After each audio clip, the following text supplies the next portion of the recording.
बोला. साहेब, आपण सांगितल्याप्रमाणे बऱ्याच भागामध्ये आज काही जिल्ह्यामध्ये ढगाळ वातावरणाचे स्वरूप हे तयार झाले आहे आणि आपण नक्कीच. नेहमी कॉल रेकॉर्डिंग माध्यमात असो किंवा लाईव्ह संदर्भात आपल्या हं, हं. चॅनल मार्फत शेतकऱ्यांना सतर्कतेचा नेहमी इशारा देत आहे.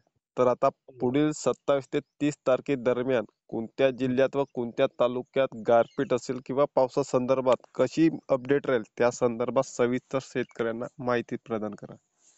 नक्कीच चालेल. उद्याची तारीख वातावरण हे सकाळपासून ते संध्याकाळपर्यंत बिघडणारे आहे हम्म. आणि महाराष्ट्राच्या संबंध जिल्ह्यांमध्ये वातावरण हे पूर्णतः ढगाळलेलं हम्म. आणि बऱ्याचशा भागांमध्ये वातावरणाचा जो प्रभाव आहे हम्म. तो अति जास्त दाबाने वातावरण हे सक्रिय होणार आहे. हा. आपण सुरुवात करूयात मराठवाड्यापासून, कारण की मी माझ्या लाईव्ह मध्ये 2 दिवसापूर्वी सुद्धा याचे विश्लेषण पूर्ण क्षमतेने केलंय. हो.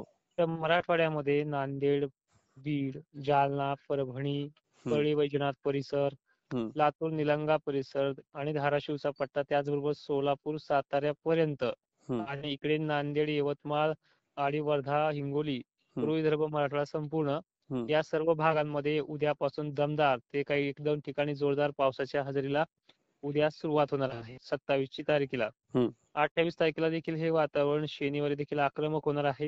हम्म. बऱ्याच भागांमध्ये विजांचा कडकडाट असेल, काही ठिकाणी मुसळधार देखील सरी कोसळू शकतात आणि ही माहिती हम्म. आपण तोडकर हवामान अंदाजवरती एक जवळपास 10 ते 12 दिवसापूर्वी शेतकऱ्यांना दिली आहे. हो. तर ह्या वातावरणामध्ये गारपिटीचा देखील धोका महाराष्ट्र शासनाने सुद्धा 2 दिवसापूर्वी दिलाय.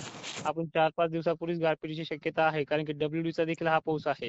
हो. डब्ल्यूडीच्या पावसामध्ये अशा प्रकारे संकेत असतात. हम्म. पश्चिमेकडनं अरबी समुद्राकडनं मिळणारं बाष्प हम्म. आणि वेस्टर्न डिस्टर्बन्स म्हणजे डब्ल्यूडी, त्या हम्म. वेस्टर्न डिस्टर्बन्स कडनं येणारं बाष्प यांचं एकत्रित संकलन हम्म. यामुळे होणारा जो बदल आहे तो बदल मराठवाड्याच्या हम्म. आणि खानदेशच्या मुळावरती आहे. हम्म. विशेषतः नुकसानग्रस्त कंडिशन, नुकसान करणारी ही कंडिशन हम्म. आपल्याला या भागांमध्ये पाहायला मिळणार आहे.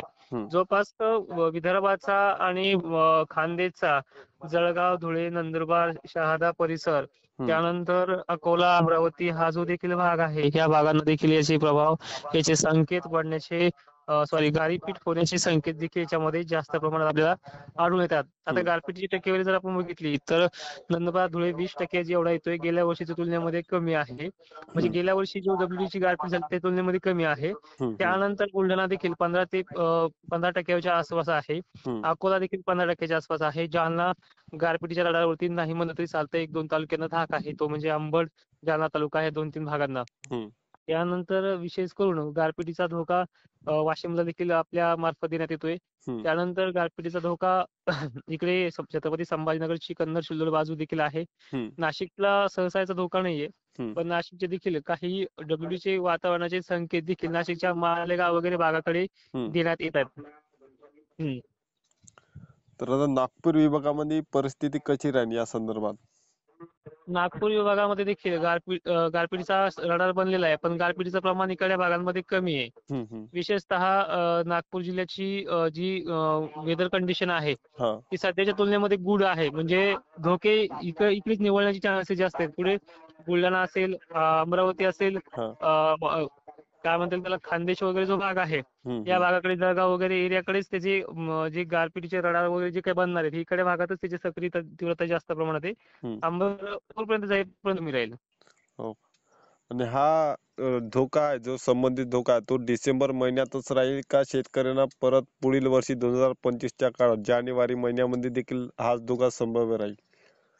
कसं आहे सर, आता हे जे वातावरण जवळपास 2 दिवस आहे, 29 पर्यंत हे वातावरण आहे, म्हणजे हो. 27-28 पूर्ण क्षमतेने आहे. हम्म. 29ला हे कमी होण्यासाठी 1 दिवस वातावरण राहील. हम्म. त्यानंतर 30ला हे पूर्ण क्षमतेने 10% एवढं वातावरण राहील, म्हणजे हम्म. कमी होऊन जाईल पूर्णतः. हम्म. हम्म. 1-2 तारखेपासून गारवा पूर्ववत होईल. परत 9-10 तारखेला, 9-10 जानेवारीला वातावरण सक्रिय होईल.